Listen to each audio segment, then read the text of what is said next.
نبی صلی اللہ علیہ وسلم صبح و شام یہ دعا پڑھتے تھے،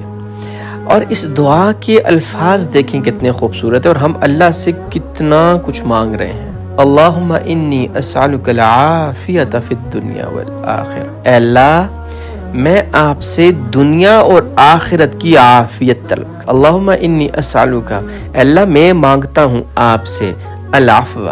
معافی، والعافیۃ فی دینی و دنیایا و اہلی و مالی، اللہم استر عوراتی، اے اللہ ہماری ستر پوشی فرما، وآمن روعاتی، اور اے اللہ ہمیں ہر قسم کے خطرات سے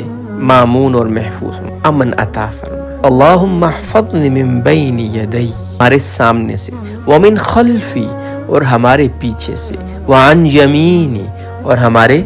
دائیں طرف سے، وعن شمالی، اور ہماری بائیں طرف سے، ومن فوقی،